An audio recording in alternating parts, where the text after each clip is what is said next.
Hello everyone. So our today's topic is about databases. So what are databases? Databases is a vast collection of data pertaining to a specific topic. Means कि वो किससे relate करेगा. Pertaining means relate करना. वो किससे relate करेगा, किसी specific topic. मतलब हम क्या कर सकते हैं, जितना भी हमारा बायोलॉजिकल डाटा होता है ना, उसको हम with the help of data basis किसी भी स्पेसिफिक टॉपिक को, किसी भी बायोलॉजिकल जो कि हमारा स्पेसिफाइड टॉपिक होगा, उसको हम with the help of data basis उसकी कलेक्शन कर सकते हैं. एग्जाम्पल जैसे कि न्यूक्लियोटाइड सीक्वेंस हो गया, प्रोटीन सीक्वेंस हो गया, इन चीज़ों की हम जो है कलेक्शन करके रख सकते हैं. किस तरीके से रखेंगे हम उसकी कलेक्शन? एक इलेक्ट्रॉनिक इन्वायरमेंट में, जैसे कि हम कंप्यूटर या हम लैपटॉप के अंदर जितना भी डाटा होता है हमारा, उसको हम स्टोर कर लेते हैं ना. सिमिलरली हम डाटा बेसिस में भी हम जो जितना भी हमारा बायोलॉजिकल डाटा है, जो भी हमारा बायो इन्फॉर्मेटिक्स डाटा है, उसको हम इलेक्ट्रॉनिक इन्वायरमेंट में स्टोर करके रख सकते हैं, उसको एक्यूजाइज करके रख सकते हैं.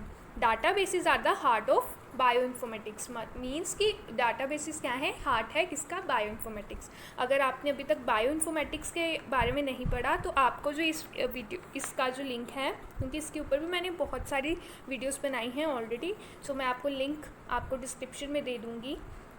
सो please check out the link of bioinformatics. और बायो इन्फॉर्मेटिक्स का थोड़ा सा मैं आपको डेफिनेशन दे देती हूँ. बायो मीन्स होता है living and informatics means information, जो कि बायोलॉजिकल इन्फॉर्मेशन है.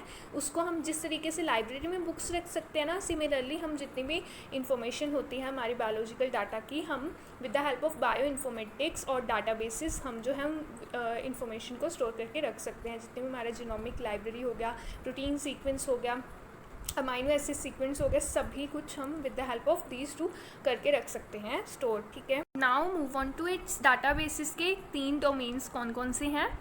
फर्स्ट डोमेन है हमारा NCBI, जिसे national centre for biotechnology and information के नाम से जाना जाता है. और NCBI कहाँ पर सिचुएटेड है? ये है हमारा USA में. देन उसके बाद है European bio informatics institute, that is situated in UK, और इसकी एब्रिएशन हम कैसे हैं बोल सकते हैं, EBI, that is a European bioinformatic institute. और थर्ड वाला डोमेन कौन सा है? जीनोम नेट, जो कि जापानीज़ बायो इन्फॉर्मेटिक सर्विस है, और ये कहाँ पर सिचुएट करता है? That is in Japan.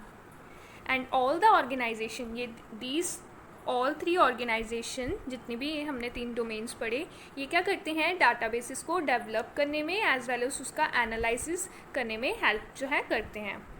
Then उसके अलावा इनका क्या काम रहता है कि जितना भी कंप्यूटेशनल टूल्स होते हैं डाटाबेसिस के लिए जो असेंशियल होते हैं, उसकी मैनेजमेंट और यूटिलाइजेशन भी ये तीनों डोमेन्स करते हैं. Of the rapidly expanding volume of the biological data, biological data की भी जो मतलब जिस तरीके से बायोलॉजिकल डाटा की एक्सपेंशन हो रही है रैपिडली, उस तरीके से उसकी मैनेजमेंट और उसकी यूटिलाइजेशन का ध्यान कौन रखेंगे? ये तीनों ही डोमेन्स रखते हैं. ठीक है, आगे चलते हैं. So they are saying that there are very large number of databases which is growing rapidly. So बहुत सारे databases हैं, और at the end of 1999 there were 226 databases, and in 2000 55 new databases were created, and nowadays total databases are increasing day by days, और total number कितना है उनका? 281. अब बात करते हैं कि जो डाटाबेसिस है ना, इसमें मैं आपको बेसिकली 2 डाटाबेसिस के बारे में बताऊंगी. फर्स्ट रहेगा हमारा न्यूक्लियोटाइड सीक्वेंस, सेकंड रहेगा हमारा प्रोटीन सीक्वेंस. तो उस बेसिस पे इसको डिवाइड किया है.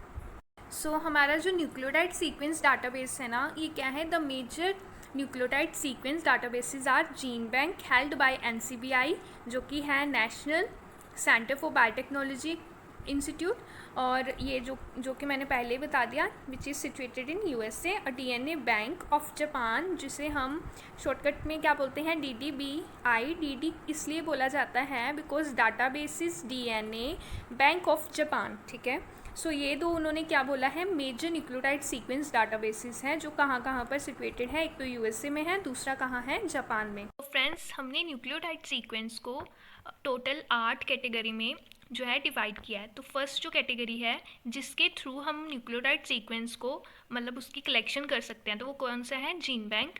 This is the main nucleotide sequence database held by NCBI, that is USA. तो ये मतलब मेन जो है न्यूक्लियोटाइड सीक्वेंस है डाटाबेस का, जो कौन मतलब इसका डोमेन कौन है? NCBI. और कहाँ पर? वो USA में. This database contain nucleotide sequence of genomic DNA. So ये यहीं से मतलब क्लियर हो जाता है। जीन बैंक ये क्या करता है कि जितना भी हमारा जीनोमिक डीएनए होता है ना, न्यूक्लियोटाइड सीक्वेंस होता है ना जीनोमिक डीएनए का, उसको कलेक्ट करने में जो है मदद करता है और ये कलेक्ट कर कर रखता है। नेक्स्ट डाटाबेस कौन सा है? ईएसटी है, database express sequence tag. This database contain EST that is express sequence tag entries from gene bank, EMBL and DDBJ. ये मैंने पहले ही आपको बता दिया, जो कि जापान में है। जीन बैंक जो कि एनसीबीआई हेल्प करता है, और ईएमबीएल क्या है? European molecular biology laboratory. ठीक है। सो ये भी ये तीनों ही क्या करते हैं, जितने भी एक्सप्रेस सीक्वेंस टैग होते हैं ना, उनकी कलेक्शन में हेल्प करते हैं। And this databases is likely to have sequencing errors, क्योंकि ये डाटाबेसिस में हम मतलब बहुत सारा जीनोमिक डाटा तो कितना सारा होता है, तो इसमें चांसेस रहते हैं कि जो सीक्वेंसिंग एरर है आने के। ठीक है। Contaminated by heterologous sequence and by the presence of transcript repetitive sequence elements. तो मतलब हेट्रोलोगस सीक्वेंस, ठीक है, और जो रिपीटेटिव सीक्वेंस एलिमेंट है ना, इन दोनों की वजह से क्या आ जाता है, इसमें एरर आने के चांसेस होते हैं। The databases is help by NCBI, यहाँ पर हेल्ड आना था, हेल्ड बाय एनसीबीआई यूएसए। और ये वाला भी जो है एक्सप्रेस टैग वाला, एक्सप्रेस सीक्वेंस टैग वाला, ये भी कौन हेल्प करता है? इसका कौन डोमेन है? एनसीबीआई। मतलब एनसीबीआई ने इसकी एनालिसिस, इसकी डेवलपमेंट, इसकी यूटिलाइजेशन, इसकी मैनेजमेंट करने में जो है ये हेल्प करता है, और जो कि है यूएसए में। सो एनसीबीआई मैं फिर से बता देती हूँ, ये क्या है? National centre for biotechnological institute. Third वाला डाटाबेस कौन सा है? इकोलाई का। ये जो डाटाबेस होता है ये भी एनसीबीआई ही हेल्प करती है। बेसिकली आपने 3 डाटाबेसेस जो कि डोमेन है वो याद रखने हैं, और उसके बाद आपने इसके नेम्स याद रखने हैं, क्योंकि डोमेन्स तीन ही डोमेन्स हैं अभी तक इसके, और तीनों डोमेन्स के आगे डिवाइड किया गया है कैटेगरी कि कौन सा डाटाबेस जो है कलेक्ट करके रखेगा। सो आपने वो 3 डोमेन्स जो कि एनसीबीआई है, ईबीआई है, और थर्ड वाला कौन सा है, जो कि है जापान में सिचुएटेड, जिसे जीनोमनेट के नाम से जाना जाता है। सो इकोलाई भी क्या है? एनसीबीआई हेल्प करती है, has a nucleotide sequence of E coli genome. इसमें कौन सी कलेक्शन हुई होगी, इस डाटाबेस में कौन सी कलेक्शन हुई होगी?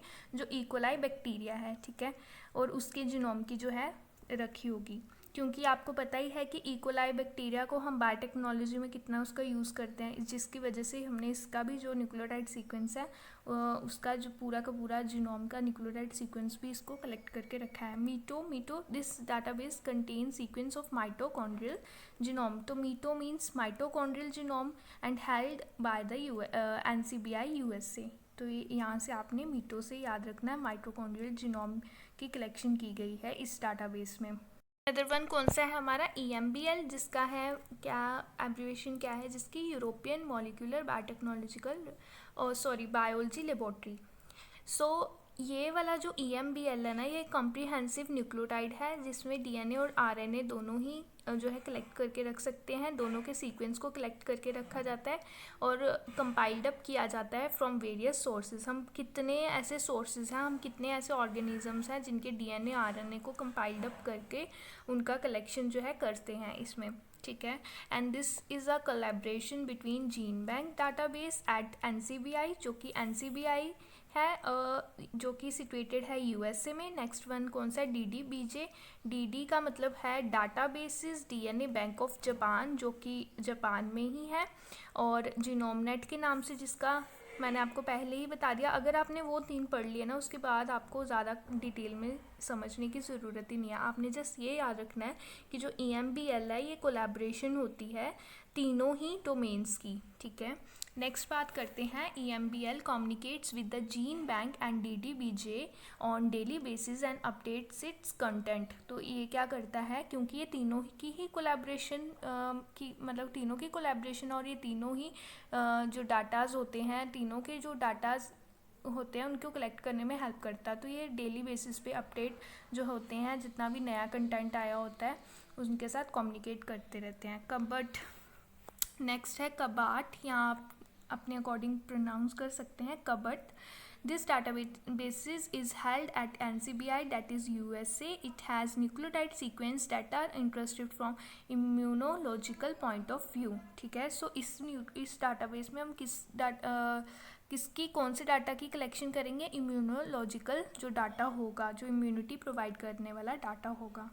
नेक्स्ट कौन सी है? ईस्ट. दिस NCBI ये भी NCBI के अंडर ही है, USA के अंडर ही है. And nucleotide sequence of the east genome. तो इसमें हम कौन से जीनोम रखेंगे? ईस्ट का. आगे कौन सा है? IMGT database, the international immunogenetics database, इसकी एब्रीवेशन है. ठीक है. Then this database has a nucleotide sequence of immunologically important gene. ठीक है, जो हमारे को इम्यूनिटी प्रोवाइड करने में हेल्प करती हैं, उन जीन की इसमें कलेक्शन की गई है. जैसे कि एग्जाम्पल T सेल्स रिसेप्टर हो गए और B सेल रिसेप्टर हो गए. तो इम्यूनोलॉजिकल इंपॉर्टेंट जीन्स की कलेक्शन में कौन हेल्प करेगा? The international immunogenetic database. तो ये डाटाबेस बनाए हुए हैं. आई होप आपको इतना समझ आ गया होगा. मैं फिर से आपको बता देती हूँ, डाटाबेसेस हम बेसिकली क्या करते हैं? कलेक्शन करते हैं. ठीक है, सो कलेक्शन किसकी करेंगे? जो भी हमारी इंपॉर्टेंट जीन्स होगी, जो भी हमारा जीनोमिक डाटा होगा, जितना भी बायोलॉजिकल डाटा होगा, उसकी कलेक्शन करनी है. उसकी कलेक्शन करने के लिए हमारे पास 3 डोमेन है. डोमेन्स मतलब है कि जो इसको हेल्ड करके रख रहे हैं, जो इसकी मैनेजमेंट, यूटिलाइजेशन, एनालिसिस कर रहे हैं. तो उन तीनों ने इनकी जो है ड्यूटी, मतलब उनकी ड्यूटी है कि उन्होंने आगे जितने भी डाटाबेसेस हैं ना, इनकी पूरी की पूरी मैनेजमेंट करनी है. सो उसी बेसिस पे हमने करने में जो है हेल्प करते हैं. सो नेक्स्ट है प्रोटीन डाटाबेसेस. अभी तक हमने 8 जितने भी पढ़े हैं ना, वो कौन से थे? सीक्वेंस जो डाटाबेस थे. ठीक है, जो कि न्यूक्लियोटाइड सीक्वेंस डाटाबेस थे. अब हम प्रोटीन सीक्वेंस डाटाबेसेस पढ़ेंगे, जो PDB. फर्स्ट वन इसका कौन सा है? PDB, the protein data bank. And this database has protein sequences whose 3D structure are known. जिन प्रोटीन्स के 3D स्ट्रक्चर हमें पता होंगे ना, तो इसमें हम वो वाले डाटाबेस की कलेक्शन करते हैं. It is held at a Brookhaven national laboratory, न्यूयॉर्क. ठीक है, and the entries are predominantly non redundant. So इसमें जो एंट्रीज होती हैं ना, वो non redundant. Non redundance mean, non redundant मतलब होता है कि पर प्रोटीन प्रोडक्ट, जैसे रिपीटेटिव सीक्वेंस नहीं लेते हैं. एक ही बार एक ही प्रोटीन का जो सीक्वेंस होगा इसमें लिया जाता है, उसको कलेक्ट किया जाता है. रिपीटेटिव सीक्वेंस इसमें नहीं लिया जाता. नेक्स्ट है ईस्ट, जो कि ईस्ट वाला प्रोटीन डाटा. ईस्ट का हमने पहले जो न्यूक्लियोटाइड सीक्वेंस को भी कलेक्ट किया था, और सिमिलरली हम प्रोटीन डाटाबेसिस में भी ईस्ट का जो प्रोटीन डाटाबेस है उसका भी कलेक्शन कर रहे हैं. सो ये है ईस्ट, जो कि कौन हेल्प करेगा इसको? डोमेन कौन है? NCBI. नेक्स्ट है कबाट. कबाट हमने पहले भी पढ़ा, एंड इसमें भी कौन सा आएगा? इम्यूनोलॉजिकल रेलिवेंस, जो प्रोटीन इम्यूनिटी में हेल्प करते हैं. पहले हमने कबाट किस में पढ़ा? जो न्यूक्लियोटाइड सीक्वेंस इम्यूनिटी में हेल्प करते हैं, जैसे कि T सेल्स हो गए, B सेल्स हो गए, इस तरह से. Thank you so much friends. I hope आपको अच्छे से समझ आ गया होगा. अगर आपको वीडियो अच्छी लगी हो, हेल्पफुल लगी हो, तो प्लीज़ वीडियो को लाइक ज़रूर कीजिएगा. और अगर आपने अभी तक चैनल को सब्सक्राइब नहीं किया है, तो प्लीज़ मेरे चैनल को सब्सक्राइब ज़रूर कीजिएगा. एंड बेल आइकन को भी प्रेस कीजिएगा, ताकि नई जो नोटिफिकेशंस हैं आपको नोटिफाई होती रहे. और अगर आपका इससे रिगार्डिंग अगर आपको कुछ कन्फ्यूजन हो, समझ ना आया हो कोई टॉपिक, तो आप प्लीज़ मुझे कमेंट करके ज़रूर बता सकते हैं. मैं और इम्प्रूव करने की कोशिश करूँगी, या इसमें और कुछ ऐड ऑन करके आपको फिर से जो है समझाने की कोशिश करूँगी. ठीक है, एंड या till then stay safe, stay happy.